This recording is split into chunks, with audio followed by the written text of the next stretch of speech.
नहीं मिली है। टनल बनाने के बाद बच्ची तक नहीं पहुंची है टीम। चेतना को लेकर असमंजस में प्रशासन की टीम है। 8 दिन पहले खेलते वक्त बोरवेल में ये मासूम गिरी थी। प्लान ए प्लान बी दोनों के तहत अब तक सफलता नहीं मिली है।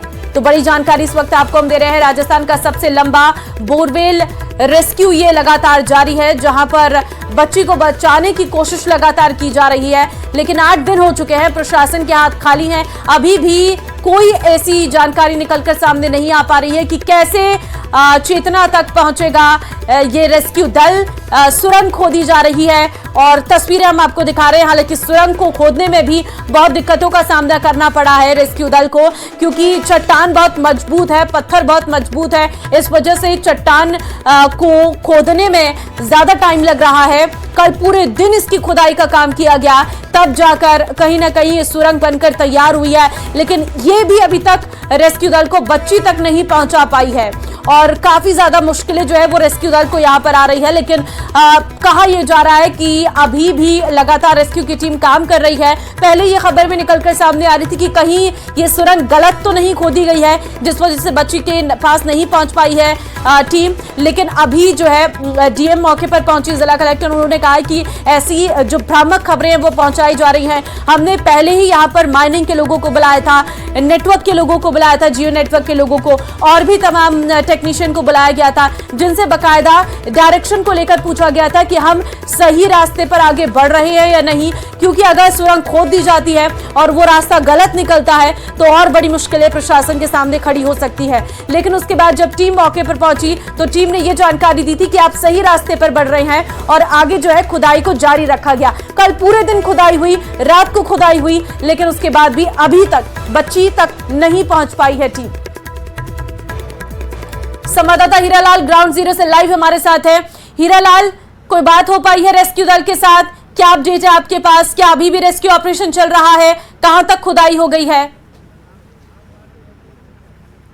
जी बिल्कुल, मैं बताना चाहूंगा जो एनडीआरएफ के सहायक कमांडेंट योगेश कुमार है, उन्होंने अभी मीडिया से मुखातिब हुए थे और बाइट दी थी। उनका कहना है कि लगातार है जो टनल की खुदाई जारी है और टनल की जो 8 फीट की खुदाई जो बोरवेल की गड्ढे की दूरी थी उसको कल शाम को पूरा कर लिया गया था और एक उम्मीद जगी थी कि बच्ची को कल बाहर निकाल लिया जाएगा। लेकिन सबसे बड़ी अपडेट, जो सबसे बड़ी बात सामने आई, वो जो बोरवेल था, जिस बोरवेल में बच्ची गिरी थी, 163 फीट की गहराई में जो बच्ची अटकी हुई थी, वो बोरवेल लोकेट नहीं हो पाया, क्योंकि जो चट्टान है, जो हार्ड रॉक की जो चट्टान है जिसमें 8 फीट की टनल बनाई गई थी, तो वो लोकेट नहीं हो पाई, जिस वजह से है आज रात भर खुदाई चलती रही और लगातार अभी भी वो आप देख सकते हैं तस्वीरों में लगातार है जो खुदाई चल रही है। और ये जो होल है, जो गड्ढा खोदा गया था, उसके जरिए अभी जो एनडीआरएफ के जो टीम है उनके एक सदस्य को नीचे उतारा गया है, क्योंकि लगातार जो कल शाम से जो खुदाई है, रेस्क्यू ऑपरेशन है, वो जारी है। तो कहा जा सकता है कि अभी तक वो बोर जो लोकेट नहीं हुआ, क्योंकि जो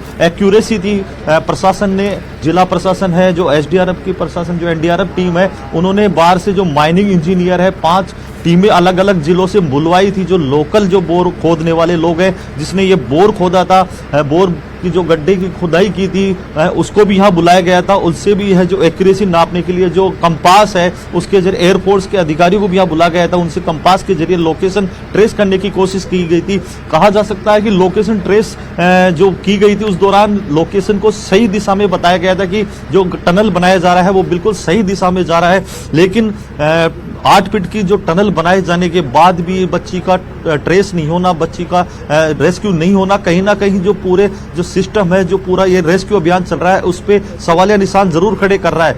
पिछले 8 दिन से लगातार रेस्क्यू ऑपरेशन जारी है, आज 9वां दिन है, 200 घंटे के लगभग होने वाले हैं। लेकिन जो उम्मीद है लोगों की बरकरार थी, लेकिन जिस प्रकार से जो समय लग रहा है, उस समय को देखते हुए जो उम्मीदें हैं उन पे कहीं ना कहीं थोड़ा सा धुंध जरूर छाती नजर आ रही है, क्योंकि समय बहुत लंबा हो चुका है। हालांकि जो जिला कलेक्टर है उन्होंने भी अभी मीडिया से रूबरू होकर बाइट दी थी कि उनकी हार नहीं मानेंगे, लगातार उनकी सफलता है और जो उसको प्राप्त करने के लिए जो उनके प्रयास है, एफर्ट्स है, वो जितने भी एफर्ट्स है वो करने में जुटे हुए हैं। लेकिन जो लक्ष्य प्राप्त करने की जो उनकी बात है उसमें देरी न हो जाए, ये सबसे बड़ा सवाल है। ठीक है, बिल्कुल रेस्क्यू ऑपरेशन में देरी ना हो जाए, लेकिन आज क्या माने कि कुछ हो पाएगा? चेतना तक पहुंच पाएगी टीम? क्या कहना है टीम का? जी देखिए, जब से रेस्क्यू ऑपरेशन शुरू हुआ था तब से जिला प्रशासन के अधिकारी, जो रेस्क्यू करने वाले अधिकारी हैं, जो एनडीआरएफ के अधिकारी हैं, उनकी ओर से एक ही कमेंट्स आ रहा है कि जल्दी सफलता प्राप्त कर ली जाएगी, आज ये रेस्क्यू पूरा कर लिया जाएगा। तो उनकी कोशिश जरूर है, क्योंकि इनके वर्क में जो इनकी कार्य क्षमता है उसमें कहीं कोई कमी नहीं है, लेकिन कमी है इक्विपमेंट की, कमी है आपसी सामंजस्यता की। अगर ये चीजें इनके पास होती, अगर ये इक्विपमेंट हाई टेक्नोलॉजी के इक्विपमेंट होते तो शायद ये रेस्क्यू कब का कंप्लीट हो जाता, क्योंकि लगातार ये कड़कड़ाती ठंड में, ओस की बूंदों में तमाम जो चुनौतियां इनके सामने आई, हार्ड जो स्टॉक है वो इनके सामने आया, बारिश भी बैरन बनी, तो कहा जा सकता है कि इनके कार्य क्षमता में कोई प्रश्न चिन्ह नहीं लगा सकता। लेकिन इक्विपमेंट जो इनके पास होने चाहिए थे वो कहीं ना कहीं जो देरी का कारण जरूर बने हैं। तो कहा जा सकता है कि इनका जो रेस्क्यू ऑपरेशन लगातार जारी है, और इनका कहना है कि आज शायद रेस्क्यू ऑपरेशन कंप्लीट कर लिया जाए, क्योंकि कल शाम को जिस प्रकार से 5 बजे जो एसडीएम की ओर से ऑफिशियली एक स्टेटमेंट जारी किया था, इन्होंने मीडिया के सामने आके बयान दिया था कि 8 फीट की टनल की जो दूरी है, जो टनल बनाया था, जो गड्ढा 170 फीट पैरेलल खोदा गया था बोरवेल के गड्ढे से, वो उसकी दूरी थी 8 फीट की, वो इन्होंने पूरी भी कर ली थी। तो उनका कहना था कि बच्ची को कुछ क्षणों बाद रेस्क्यू कर लिया जाएगा। 1 से 1.5 इंच की जो परत थी, जो चट्टान थी, उसको क्रैक करके उस बच्ची तक पहुंच जाएगा, और पहुंचने के बाद उस बच्ची को रेस्क्यू करके हॉस्पिटल ले जाया जाएगा। लेकिन 12 घंटे बाद भी, 12 घंटे से शायद ज्यादा का समय बीत चुका है, वो 1 से 1.5 फीट की चट्टान की जो कटाई होनी थी वो नहीं हो पाई, क्योंकि जो बोर था वो डिसलोकेट हो गया, इस वजह से वो कटाई नहीं हो पाई और रेस्क्यू पूरा नहीं हो पाया। तो संभावना आज जताई जा रही है, क्योंकि अब जो कटाई हो रही है वो नीचे जो 170 फीट की गहराई में जाके टनल बनाया था, 8 फीट की टनल की खुदाई के बाद उसको लोकेट करने के लिए जो चौड़ा काटा जा रहा है, उस जो चौड़ाई के आधार पर उसको काटा जा रहा है, तो कहा जा सकता है कि वो चौड़ाई होने के बाद उसको लोकेट किया जाएगा, बोर मिल जाएगा। ऐसे उनको उम्मीद है बोर मिलने के बाद बच्ची को रेस्क्यू कर लिया जाएगा। जी, लेकिन आपसे ये भी जानना चाहेंगे कि रेस्क्यू तो लगातार किया जा रहा है और उम्मीद भी की जा रही है कि जल्द से जल्द बच्ची बाहर आ जाए। कोई जनप्रतिनिधि पहुंचा अभी तक स्थिति को जानने के लिए, मुलाकात करने के लिए परिजनों से?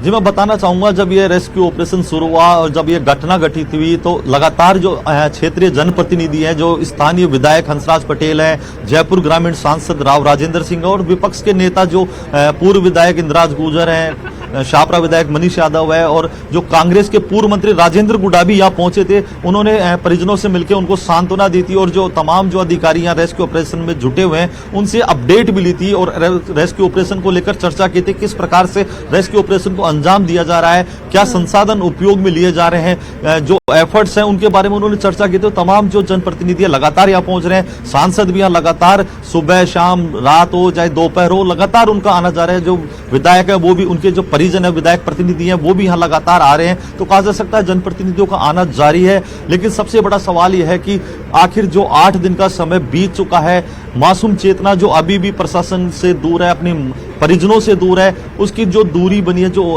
परिजनों का दुख दर्द है वो कैसे कम हो, मासूम चेतना को बाहर कैसे निकाला जाए, ये सबसे बड़ा सवाल है। जनप्रतिनिधि आते हैं, निर्देश देते हैं, चर्चा करते हैं, परिजनों से दुख साझा करते हैं। हीरालाल, एक बार जरा तस्वीरों को दिखा दीजिए, किस तरीके का माहौल है, रेस्क्यू ऑपरेशन किस तरीके से चल रहा है? जी बिल्कुल, मैं दिखाना चाहूंगा। आप देख सकते हैं वो जो गड्ढा है उसके पाइप उसके अंदर डाला गया है। एक जो टीम का सदस्य है उसको अभी अभी नीचे भेजा गया है, क्योंकि जो 3 सदस्यीय टीम नीचे जो खुदाई कर रहे हैं, जब वो थक जाते हैं तो उनमें से एक सदस्य बाहर आता है जो थक जाता है, उसके बाद दूसरे सदस्य को नीचे भेजा जाता है।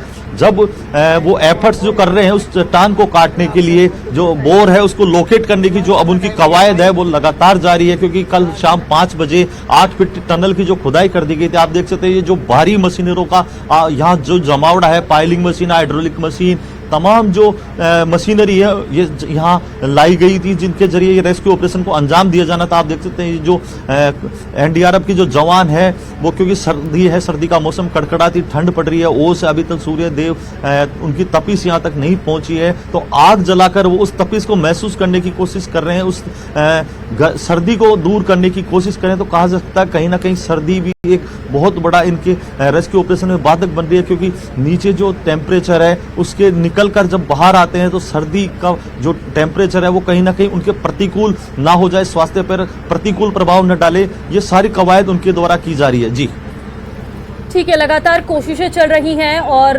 गांव के लोग भी मौजूद होंगे, उनसे कोई बात हो पाई आपकी? जी मैं बताना चाहूंगा, जिस जगह ये रेस्क्यू ऑपरेशन चल रहा है वो एक ढाणी है। इसके आसपास प्रशासन ने रेस्क्यू ऑपरेशन में किसी प्रकार का व्यवधान नहीं पड़े, क्योंकि जब रेस्क्यू ऑपरेशन शुरू हुआ था तो आसपास के गांवों के लोग यहां जुट गए थे, उनकी भीड़ लग गई थी, तो कहीं कोई व्यवधान नहीं हो, डिस्टरबेंस नहीं हो, इसको देखते हुए प्रशासन ने गांव के चारों ओर बैरिकेडिंग कर दी। जो बाहरी व्यक्ति है उनको यहां आने से रोक दिया गया है, किसी बाहरी व्यक्ति को अंदर नहीं आने दिया जा रहा है। तो जिस जगह यह रेस्क्यू ऑपरेशन चल रहा है वहां से ग्रामीणों को दूर रखा गया है। हमने पहले बात करने की जरूर कोशिश की थी, लेकिन उसके बाद जब ग्रामीणों को यहां आने से रोक दिया तो ग्रामीणों से हमारा संपर्क नहीं हो पाया, क्योंकि ग्रामीणों को यहां से दूर रोका गया है। ग्रामीण भी, अब जैसे बारिश का भी मौसम था, लगातार जो सर्दी है, ओस है, ठंड जिस तरीके से पड़ रही है, माइनस जो टेम्परेचर है, काफी तापमान नीचे चला गया है, तो कहा जा सकता है कि ग्रामीण भी अब यहां आने से कतरा रहे हैं। तो ऐसे में उनसे बात करना, संपर्क करना है जो थोड़ा नामुमकिन सा है, लेकिन कहीं ना कहीं जो देरी हो रही है तो उसको लेकर ग्रामीणों में जरूर रोष है, क्योंकि 8 दिन का समय बहुत लंबा समय होता है। तो जो उम्मीदें उन्होंने की थी, जो भगवान से जो उनकी, लेकिन अभी तक प्रार्थना उनकी जारी है। उनका कहना यही है कि बच्चे को जैसे भी हो सुरक्षित बाहर निकाल लिया जा सके, ये उनकी ओर से दुआ की जा रही है। ठीक है।